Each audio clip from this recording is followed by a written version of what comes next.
어느 부부가 모처럼 크게 싸웠다고 합니다. 얼마나 심각하게 또 심하게 다투었는지 평소에는 할 수 없었던 말까지 다 해버렸대요. 그래서 이 부부는 하고 싶은 말을 다 하면서 서로 마음에 깊은 상처를 주고받았다는 겁니다. 그래서 다시는 서로 얼굴도 보지 않을 줄로 생각했는데 그날 저녁 남편이 아내에게 줄 아주 멋진 털 코트를 사서 가져왔대요. 그래서 풀렸대요. 꼭 우리 가정사 얘기하는 것 같아, 그러는 것 같은데 중요한 것은 이 털코트에 무슨 뜻이 담겨 있느냐 하는 것일 겁니다. 이 부부는 서로 싸울 만한 이유가 충분히 있었을 거예요. 그동안 말은 하지 않았지만 서로에게 쌓인 감정이 많았고 해결하지 않고는 넘어갈 수 없는 문제였을 것입니다. 그래서 죽으라고 싸우긴 했는데 근본적으로 서로 사랑하고 있었기에 말로 표현할 수 없는 깊은 애정이 마음속에는 있었다라는 겁니다. 그래서 털코트는 바로 그것을 보여주는 것이라는 거죠. 그러니까 털코트 때문에 풀린 것이 아니라 그 밑에는 여전히 서로 깊은 애정을 가지고 있었다라는 이야기예요. 여러분, 인간이 하나님의 말씀을 거역했을 때 그것은 하나님의 마음에 하나님이 상처를 받고 실망하는 분은 아니지만 우리 인간적인 표현을 빌리면 하나님 마음도 참 상했을 거라는 거예요. 언제요? 우리가 죄를 지었을 때. 우리는 하나님이시니까 우리가 뭘 하든 상처 안 받는다 그러는데 물론 하나님 상처 받는 분은 아니지만 그래도 하나님 마음이 참 아쉽고 안타깝고 상했다라는 거예요. 인간은 자기의 욕심으로 하나님의 말씀을 무시함으로써 하나님의 영광과 거룩하심에 아주 심한 상처와 손상을 끼쳤다라는 말씀을 가미합니다. 그래서 하나님께서는 남자와 여자를 부르시고 말씀하세요. 하나님께서 인간의 죄에 대해서 어떻게 생각하고 있는지, 무엇을 생각하고 있는지를 말씀하기 시작하는 겁니다. 그래서 지난주에 하와에게, 남자에게, 뱀에게, 그래서 너희가 어디 있느냐, 어찌하여 이걸 먹었느냐, 그리고 뱀에게 흙으로 너는 앞으로 살아갈 것이다. 이렇게 말씀하셨는데, 근데 그렇게 하시고 나서 하나님께서 아주 멋진 가죽옷을 하나 만들어 남자와 여자에게 주셨다라는 겁니다. 그러면 이 가죽옷의 의미가 무엇일까? 제가 그래서 아까 털 코트를 얘기한 거예요. 하나님께서 가죽으로 옷을 입혔다라는 것은 하나님은 여전히 그 밑에 뭐예요? 인간을 향한 사랑의 마음이 있다라는 거예요. 이 옷은 나의 죄는 분명히 미워하고 진노하지만 그럼에도 불구하고 너희를 사랑하고 있다. 믿으세요? 우리가 죄를 지어도 하나님 우리를 사랑하고 계세요. 그래서 나는 너에게 말로 표현할 수 없는 애정과 변함없는 동정심을 가지고 있다는 것이 하나님 우리에게 보여주고 싶은 마음이라는 겁니다. 자, 이 말씀을 보면서 하나님께서 진노 가운데서 어떤 은혜를 보여주시는지 우리가 살펴보기를 원합니다. 자, 죄를 지은 인간들은 이걸 먹으면 당장 죽을 것으로 생각했어요. 하나님께서 인간이 죄를 지으면 죽고 또 죽으리라고 말씀하셨기 때문에 죄를 지은 인간은 하나님 앞에 불러 나와서 머리를 숙인 채 이제 언제 사망 선고가 내려질까 기다리고 있었다라는 것이죠. 그런 의미에서 숨었어요. 하나님 부르신 거죠. 그러나 하나님께서 선고하신 내용은 즉각적인 죽음이 아니었습니다. 그 대신 하나님은 인간이 살기는 살겠지만 이제 너의 삶에 고통이 따를 것이다라는 것을 말씀합니다. 아까 우리 두 번째 부른 오늘 처음 부른 곡인데 곡이 아주 단순하잖아요. 뭐라고요? 짐이 어떻다고요? 무거우니. 이제 그러한 무거운 짐, 고통이 따르게 되었다는 것을 하나님이 말씀하려고 한다는 것이죠. 인간의 죄에 대해서 하나님이 선고하신 내용은 아주 구체적인 것이고 피부에 와 닿는 것이었습니다. 그냥 우리가 상상할 수 있는 이상학적으로 말씀하신 것이 아니라 인간이 죄로 말미암아 너의 피부로 그게 무엇인지 느끼게 될 것이라는 것을 말씀하세요.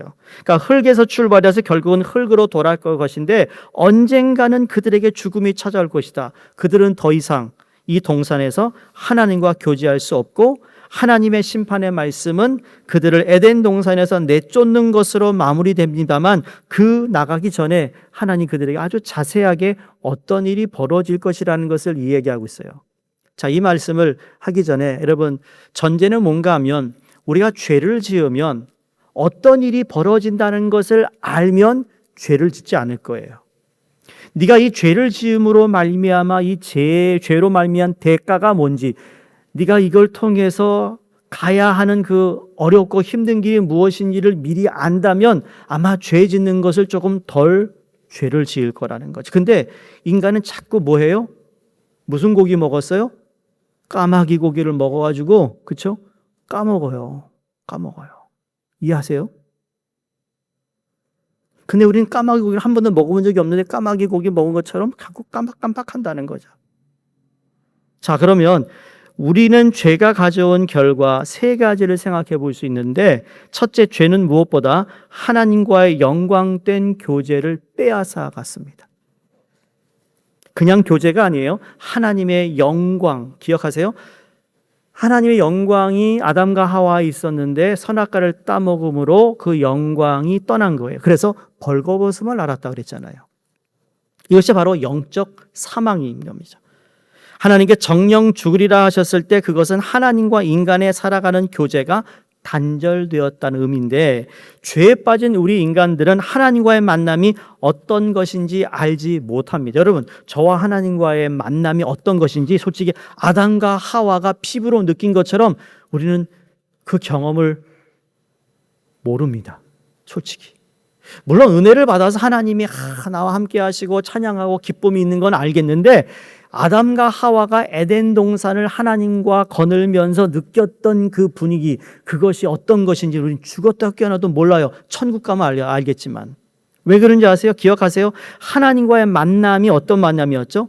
에덴 동산에서 기뻤어요. 시간 가는 줄 모르고 대화했어요. 바람이 불면 하나님이 오신다는 걸 알았어요. 그분이 나와 함께 동행하세요. 함께 걸음을 걸으면서 오늘 있었던 이야기를 하고 하하 웃으면서 그러한 교제, 피부로 느끼는 것을 어떻게 했어요? 이제는 죄가 빼앗아 갔어요. 두 번째, 죄는 실제로 육체의 죽음을 가져왔어요. 사람은 다 죽습니다. 죽음은 아름다운 것도 아니요, 단순한 이별도 아니고 죽음은 인간의 죄에 대한 하나님의 심판이에요. 그것만은 확실한 겁니다. 세 번째, 인간이 죄를 지은 결과 이 세상에는 너무나 많은 고통이 생기게 되었습니다. 질병과 사고와 재앙과 가난이 생겼고 삶이 그렇게 고달프가 없습니다. 여러분, 지난 3일 삶이 어떠셨습니까? 죽기 전에도 사람들은 많은 고통을 당하는데 그 이유는 성경이 말합니다. 고통이 죄에서 왔다고 말하고 있습니다. 그러니까 고통이라는 것은 죄를 짓기 전에는 없었다라는 거예요. 나중에 얘기하겠습니다만 남자에게 주어진 하나님께서, 이게 저주는 아닌데 남자에게 주어진 건 뭐예요? 어떤 일이죠? 땀을 흘려야 고통을 통하여 네가 먹을 것을 취할 수 있다. 여자는 아이를 낳을 때 더 큰 고통이라고 그래요. 이 큰이라는 거죠. 아기를 낳을 때 아프긴 아픈데 그리 아프진 않았다라는 거죠. 그러니까 누구 탓이에요? 죄 탓이에요. 죄 탓. 남편 탓이 아니라고요. 그러니까 이렇게 죄가 가져온 결과를, 자, 하나님의 교제의 단절, 육신의 죽음, 그리고 고통이었다라는 거죠. 오늘 본문 말씀을 자세히 보면 이에 따른 순서가 있는 것을 알 수 있는데, 하나님께서 아담과 그 아내를 불러놓고 너희는 이제부터 나와의 영광스러운 교제에서 쫓겨날 것이라는 말씀을 제일 마지막 하시는데, 그 대신 하나님은 인간들에게 이 세상에서 당해야 할 육체적인 고통부터 말씀하세요. 그 첫 번째가 자식을 낳을 때 여자는 엄청난 고통을 당할 것이다. 해산하는 고통입니다. 하나님께서 그들을 당장 죽게 하진 않으셨는데 그 대신에 그들이 살기는 살겠지만, 자, 여자는 자식을 낳을 때 굉장한 고통을 당할 것이다. 남자들은 이게 뭔지 모르죠. 솔직히 그 고통이 얼마나 큰지 모릅니다. 근데 여자분들은 이게 확 닿습니다. 그렇죠? 너무 오래된 얘기라 까먹으신 것 같아. 하기야 까마귀 고기 드셨으니까. 잊어버렸어요. 근데 그 고통을 알긴 알아요. 자식을 낳는 아픔과 잉태하고 해산하는 아픔과 키울 때의 아픔은 여자의 피부에 생생하게 와 닿는 고통이라는 거예요. 남자는 몰라요. 두 번째로 하나님 여자에게 너는 남편의 다스림을 받을 것이라고 말합니다. 여자는 남자에게 속하고 남자의 다스림을 받는다. 물론 요새 남편 다스림 받지 않고 내가 그런 요새는 그 집의 보스가 누굽니까 그러면은 보스한테 물어봐야 됩니다. 그런 얘기도 한다는데 근데 원래 다 이게 성경이에요. 성경적인 거예요. 남자를 다스리고 싶은데 만만한 남자가 그리 많지 않아요. 만만한 줄 알고 결혼했는데 전부 남자 값을 해요. 그게 여자에게는 고통이라는 거예요. 나보다 지혜롭지도 못해, 똑똑하지도 못해, 나보다 좀 이렇게 슬로우한데 내가 왜 저 사람의 밑에서 살아야 되지? 왜 저 사람이 결정하는 대로 따라가야 되지? 이런 생각을 여자들은 한다는 거. 이게 고통스럽다라는 거죠. 여러분 불만 가질 거 하나도 없어요. 지금 성경적으로 제가 그냥 풀이해주고 있는 거니까. 그러나 후에 하나님 그들에게 너는 흙이니 흙으로 돌아갈 것이라. 죄송합니다. 남자를 까먹었네. 하도 여자 얘기하다가. 남자애는 죽도록 일해야 입에 먹을 것이 들어갈 것이라고 얘기합니다. 이게 아주 현실적인 고통입니다. 자, 여기서 노동이라는 건 신성한 것이었어요. 일 자체는 나쁜 게 아니에요. 뭐냐면 죄를 짓기 전에도 에덴 동산에서 아담과 하와가 열심히 일했어요. 그렇죠? 일했으니까 그 일 자체는 노동은 저주가 아니라고요. 그런데 무엇이 하나 붙었는가 하면 네가 이제 고통을 통해 어려움을 통해 정말 힘들게 먹을 것을 너희가 얻어야 된다는 거죠. 원래는 안 그랬어요. 힘드는 게 힘들어도 이렇게 힘들진 않았다라는 거죠. 그 다음에 흙이니 흙으로 돌아갈 것이라 말합니다. 결국 죽음이 인간을 찾아올 것이다. 이것은 두 번째 죄의 결과로 살펴보았던 육체의 죽음입니다. 그 다음에 맨 나중에 너희는 이곳에서 나와 교제하지 못할 것이며 이 생명나무 열매를 이제 더 이상 먹을 수 없다입니다. 그래서 인간을 하나님의 존전에서 쫓아내고 거기에 그룹과 화염검으로 에덴을 지킵니다. 다시는 들어오지 못하도록. 이것이 바로 죄를 짓고 난 후 하나님이 하신 죄의 결과의 뭐예요? 고통이라는 거죠. 피부로 와 닿는 현실의 문제를 이야기합니다. 자, 오늘 저와 여러분이 주의를 기울여야 할 부분은 바로 여기입니다. 하나님께서 인간을 에덴 동산에서 쫓아내신 일부터 시작하지 않고 구체적으로 그들이 살아갈 때 육체적으로 당하게 될 고통부터 말씀하시는 이유가 무엇인가? 오늘 말씀에 자세히 보면 여러분 중간에 두 개의 이야기가 끼어 있는 것처럼 보이죠? 그게 뭐죠? 심판의 말씀과 전혀 어울리지 않는 두 개의 이야기가 나와요. 하나는 하나님께 지금 야단 맞고 책만 받고 있는 중에 아담이 아내의 이름을 지어줍니다. 생뚱맞게 말이죠. 지금까지는 하와에게는 이름이 없었던 것 같은데 이 심판 가운데 아담이 하와라는 이름을 지어줍니다. 두 번째로 두 사람을 위한 하나님 가죽옷을 만들어주는 이야기가 나오는데 여러분 이 가죽옷, 여러분 가죽옷 입어보셨어요? 가죽 잠바? 그래서 고등학교 때 여러분 1980년대 중반에요. 다 학생들이 레더 자켓 입고 다녔습니다. 여러분 그 당시에 유행했던 드라마 중에 해피데이 아세요? 해피데이, 판지 모르세요? Monday, Tuesday, Happy Day, Wednesday, Happy Day. 판지가 이게 탁 들고 검은 레더 입고 다니는데 그게 트렌드였어요. 트렌드. 청바지에 졸대쉬 청바지에 레더 자켓이었어요. 상상을 해보세요. 저도 그렇게 입고 다녔다고요. 고등학교 때. 거의 다.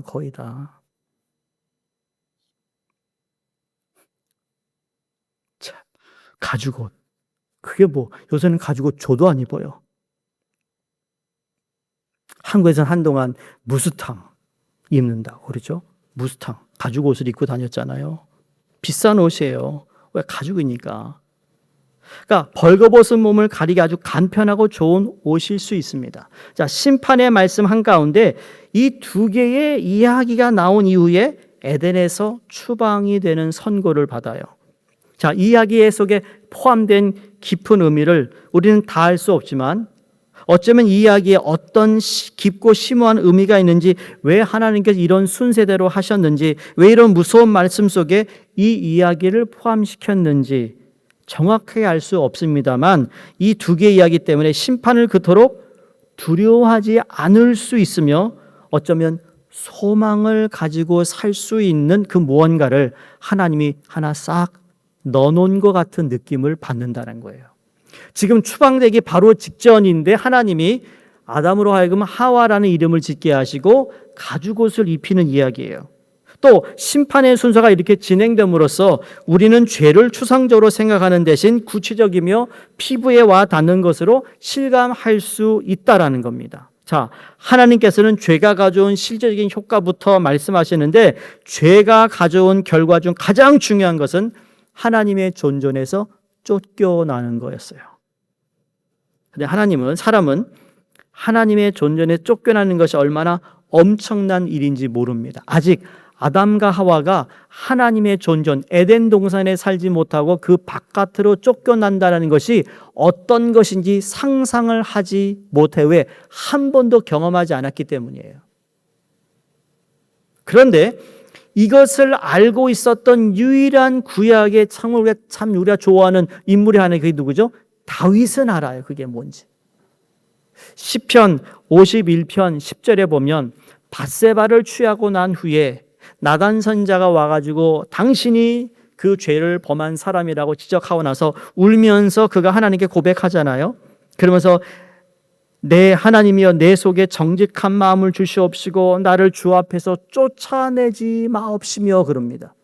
이 말이 뭐냐면 하나님, 나를 하나님 안에서 거했던 나의 삶이 얼마나 행복하고 은혜 중에 은혜요, 성령의 충만함이요, 기쁨이요, 이게 너무너무 평강을 누리는 이것을 하나님, 내가 벗어버린다면, 이것이 나로부터 빼앗긴다면 나는 살 이유가 없습니다라고 고백했던 다윗은 알아요.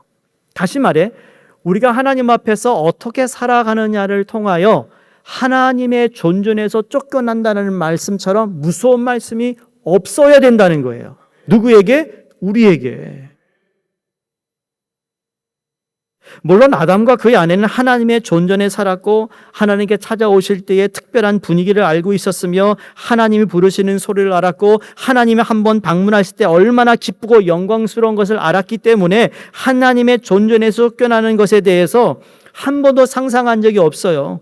그래서 쫓겨나는 바로 그 전에 이러한 일들이 있을 것이라 얘기하시고, 그리고 나서 그 비극이 어떠한지를 나중에 이제 경험하게 된다는 겁니다. 여러분, 늘 함께 있던 사람들에게 이별이 닥치면 칼로 도려내는 것 같이 아픕니다. 늘 별거하고 있던 부부에게 별거는 별거가 아니에요. 그러나 늘 같이 있고 같이 이야기하고 같이 음식을 먹던 사람들에게 별거는 굉장한 충격일 것입니다. 마찬가지로 하나님의 존전에 있던 사람에게 그 앞에서 쫓겨난다는 것은 정말 큰일이 아닐 수가 없습니다. 성도님들, 우리가 죄를 짓지 말아야 된다는 것을 죄 짓지 말라 해서 죄를 짓지 않는 것이 아니라 하나님의 존전에서 내가 멀어진다는 것을 생각하고 죄를 짓지 않을 수 있으면 여러분, 그 사람이 복받은 사람이에요. 그게 바로 시편 1편의 말씀이거든요. 복 있는 사람은 나무가 시냇가에 물에 심겨진 것처럼 언제든지 그 나뭇잎은 푸르고 열매를 맺는다. 그게 바로 주 안에 거하는 사람이라는 거죠. 근데 주 안에 거하지 않는 사람은 어떤 사람이죠? 물가에 심겨져 있지 않아요.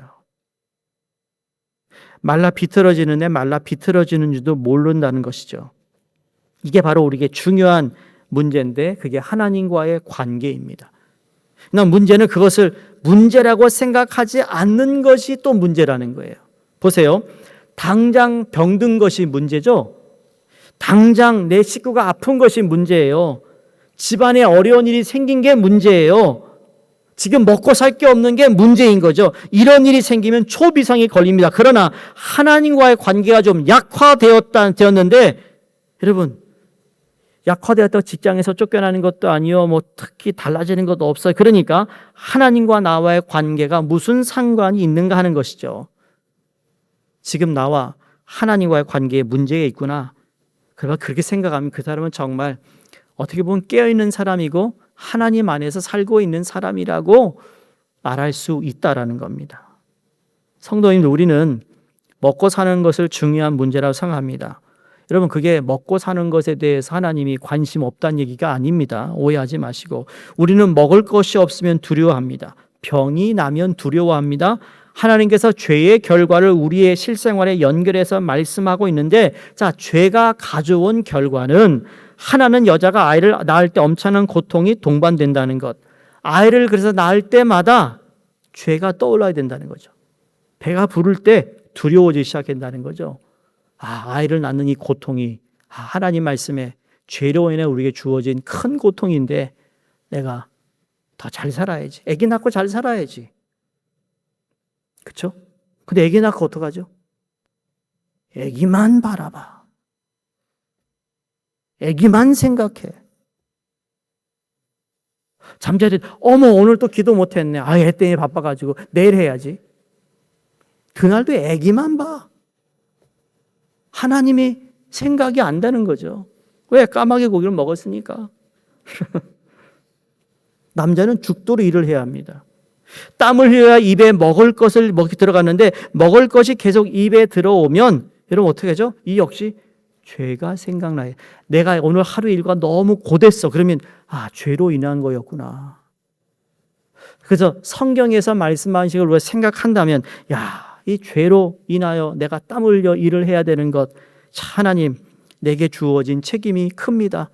내가 더 열심히 살겠습니다. 이런 마음을 가져야 되는데 그렇지 못합니다. 그 일을 시킨 보수에 대해서 불평, 불만, 욕설질하고 오늘 힘들다고 약주 마시면서 말이죠. 이게 내 인생의 낙이야. 이거 없으면 어떻게 살지? 안주 하나 먹고. 안 그러냐고요, 세상 사람들이.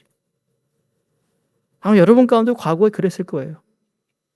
그거 다 청산해지고 여기 수요일에 나왔죠. 그렇죠? 그렇지 않으면 지금도 어디 자리에서 위하여 했을 텐데 말이야. 잘 오셨어요. 왜? 죄가 생각날 때마다 그렇지. 하나님의 존재에서 쫓겨났던 아담과 하와가 흙으로 돌아갈 수밖에 없는 이 존재가 언제 돌아갈지 언제 죽을지 모르지만 그러나 그렇기 때문에 인간은 당장 몸이 아프고 당장 입에 들어가는 것이 없으면 이게 바로 죄로 인한 결과였다라는 것을 생각하는 사람은 거의 없다라는 겁니다. 근데 제가 여러분이 이것을 생각하세요라고 말씀드리는 게 아니라 그 정도의 마음의 자세는 가지고 있어야 된다는 거죠. 왜 인생이 이렇게 힘들까? 죄 때문인 거예요. 그러니까 더 우리 인생을 어제보다 오늘보다 훨씬 내일은 더 잘 살아야 된다는 마음가짐을 가져야 된다는 거죠. 그래서 아침에 하나님은 늘 성실하고 그리고 우리에게 좋은 것을 주시기를 원하시는 하나님이라고 성령이 고백하고 있는 거예요. 하나님께서 결국 죄를 지은 이들을 하나님의 존전에서 쫓아내시며 생명나무 열매를 먹지 못하게 하시는데 이게 가장 두려운 것이에요. 그러나 우리는 얼마나 미련한지 내 몸에 고통이 오지 않으면 죄를 심각하게 생각하지 않는다라는 겁니다. 성도님, 우리는 영혼과 육체를 자꾸 분리해서 생각하려고 합니다. 그런데 기독교는 영혼과 육체를 절대로 분리시키지 않습니다. 은혜 받은 것과 일상생활을 분리해서 생각하지 않습니다. 오늘 예배드린 이 모습과 내가 살아가는 내 모습을 분리시키면 안 된다는 거. 이게 다 연결돼 있다라는 거예요. 오늘 내가 하나님께 예배드리고 기도한 그 기도대로 내일 살아야 할 책임이 있고 오늘 하나님께 찬양하고 고백한 고백대로 내일도 하나님의 은혜 아니면 당연히 여겼던 건 하나님 은혜라는 것을 깨닫게다라는 마음으로 살아가야 된다는 거죠. 오늘날 많은 신앙인이 항상 육체적인 조건에서부터 문제를 생각해요. 내 영혼이 하나님의 말씀으로 풍성한 은혜를 받는 것보다 육체적으로 모든 일이 뜻대로 잘 되는 것을 더 행복하다고 생각한다니까요. 그러나 하나님께서는 죄를 몸의 고통에 연결함으로 결국 영혼과 육체는 분리될 수 없는 것이고 신앙과 생활 역시 별개의 것이 아니라는 것, 우리 생활에 이 많은 문제를 가져온 것은 바로 죄라는 것을 보여주고 계십니다. 그러므로 삶을 풍성하게 살려면 죄가 해결돼야 된다는 거예요. 우리 삶이 아름다워지기 위해서는 죄가 해결받아야 된다는 거예요. 우리의 모든 관계가 온전하게 이루어지기 위해서는 죄에 대한 것이 해결돼야 된다는 겁니다. 그렇다면 죄 문제만 해결하면 당장 잘 살게 될까요? 어떻게 생각하세요? 또 그렇진 않아요. 또 그럼 이게 무슨 말이에요, 목사님? 그럼 여러분, 그건 근본적인 해결의 시작이라고 말씀드리고 싶어요. 죄 문제가 해결되지 않은 행복은 행복이 아니라는 거예요. 일시적인 처방에 불과합니다. 죄가 해결되고 하나님과의 관계가 회복되는 것이 근본적인 문제 해결이라는 거죠. 그 죄의 문제가 해결되면 결국 삶이 달라지고 풍성해지는 줄로 믿습니다. 예? 이런 거예요. 여러분, 약을 사시면, 감기 걸릴 약을 샀어요. 그게 CVS, 카노탑에서 사셨든 아니면 프리스크라이브 해가지고 여러분이 픽업해서 드시던, 거기에 여러분 약 가게 보면 모든 약에는 이 글자가 써 있어요. 그건 뭐라고 그러죠? This is only temporary relief. 이거 먹고 감기가 낫는 게 아니에요. 이걸 통하여 내 아픔을 조금 줄여주지만 결국은 내 안에 있는 면역이 다시 회복되어서 건강해져서 감기를 이겨내는 거예요. 그러니까 약은 temporary relief라고요. 다시 말해서 그건 잠시 일시적 처방이라는 거예요. 그러니까 우리는 신앙생활 하면서 죄의 문제는 근본적인 거예요. 그거를 해결해야만 되는데 죄라는 근본적을 해결하지 않고 자꾸 일시적인 처방만 한다는 거예요.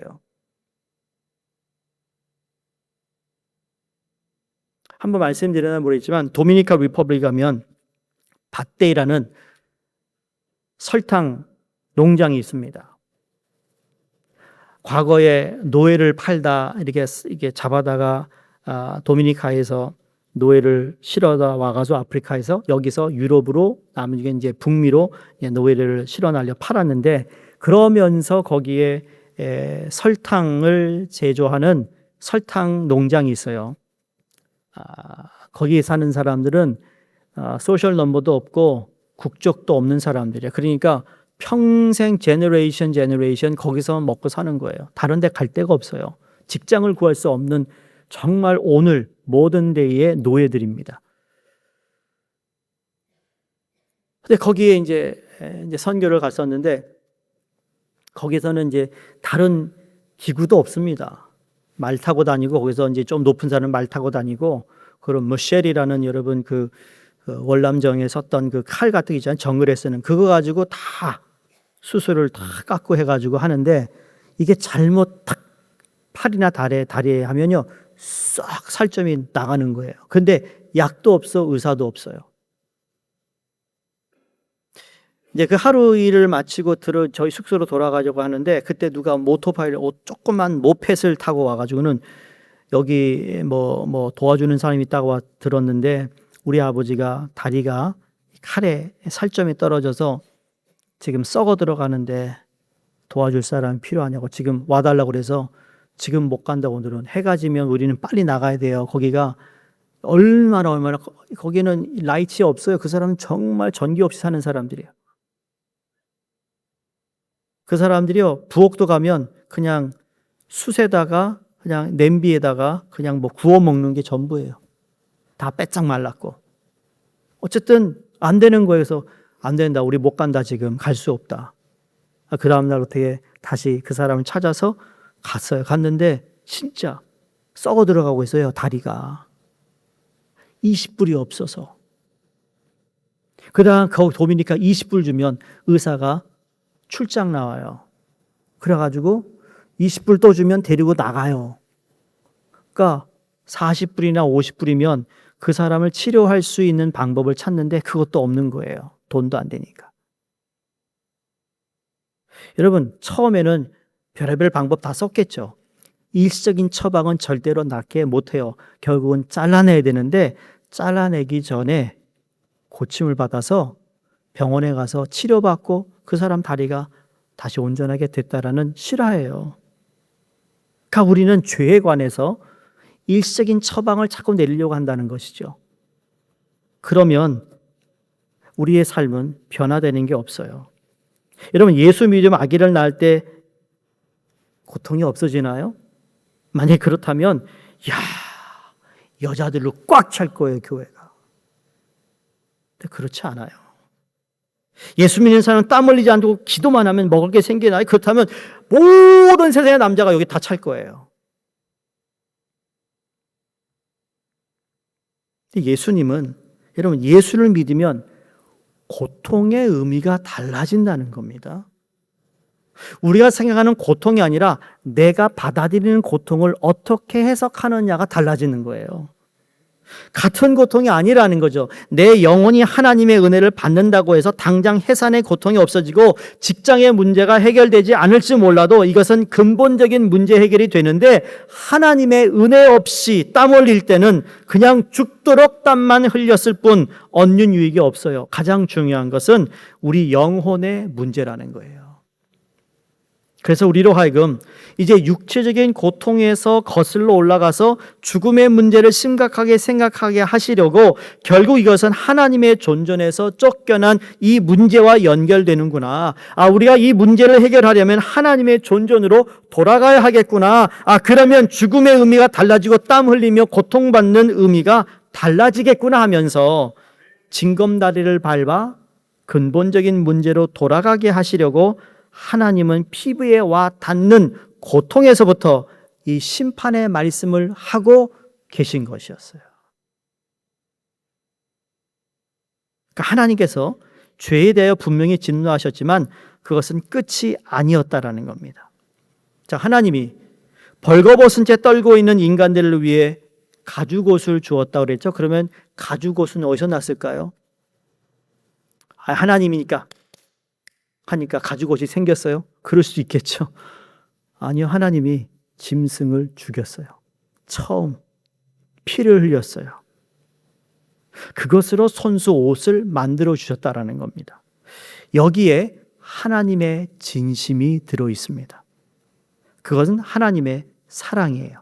진노 가운데 하나님의 사랑과 애정이 이 가죽옷에 포함되어 있는 것이죠. 우리의 죄와 교만에 대해서는 사정없이 진노하고 사정없이 내리쳤지만 어떻게 했든지 돕고자 하시며 어떤 희생을 치러서라도 우리를 보호하고 지키고자 하시는 마음이 이 가죽옷에 나타나 있다라는 겁니다. 저희가 이사야서를 읽고 있잖아요. 이사야서 말씀을 새벽에 전하는데 이사야서 5장과 오늘 읽은 이사야서 27장은 포도원에 관한 이야기예요. 근데 5장에서 하나님이 포도원을 너희가 극상품 포도원을 심었는데 들포도를 네가 맺었구나 그러면서 이 포도밭을 다 망가뜨리겠다 하나님 막 그냥 소리치십니다. 그 다음에 오늘 27장에 보시면 하나님이 그 포도원 이야기를 하시면서 뭐라고 하는지 아십니까? 끝까지 내가 이 포도원을 지킬 거다. 보호할 거다.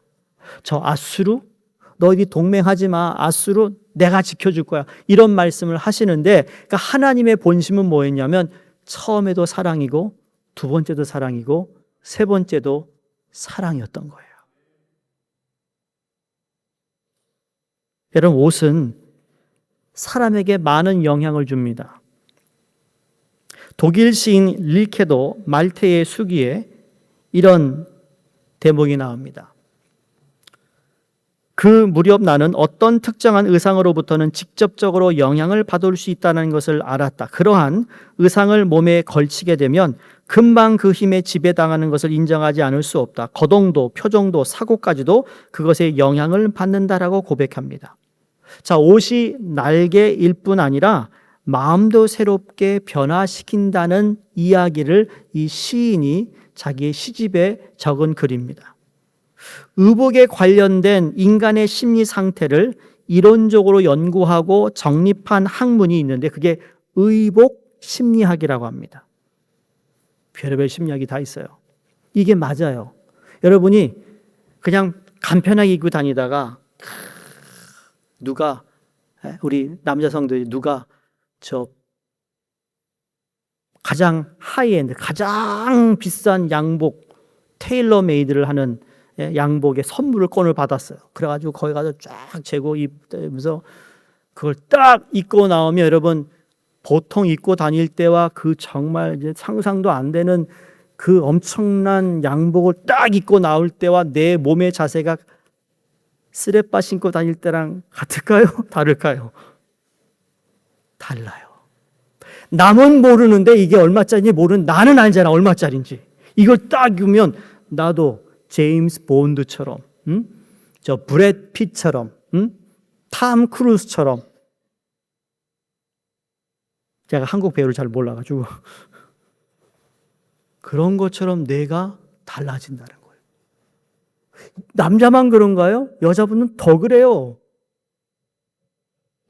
머리에 정말 특별히 힘을 주고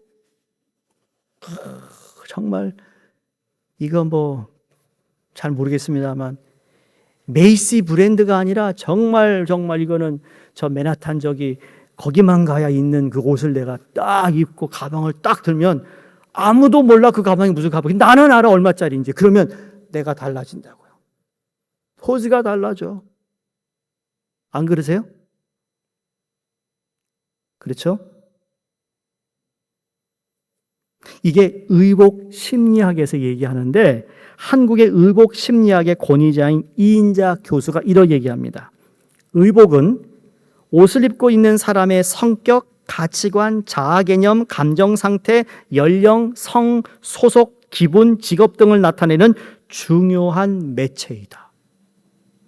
사람들이 자신의 부와 지위와 가치를 옷을 통하여 표현하는 것이 지극히 인간적인 것이라고 말하는데 여러분 사람들에게 그렇게 존경을 받았던 철치일도 늘 비싼 돈을 치르고 양복을 맞춰 입었다고 합니다. 그러면서 한 젊은 의원이 나 같으면 그 돈으로 기성 양복 몇 벌 사서 입겠다 말하자 철칠이 이렇게 대답했대요. 나는 비싼 돈으로 옷을 사는 것이 아니라 오늘 옷을 만드는 사람의 인격을 사는 것이다.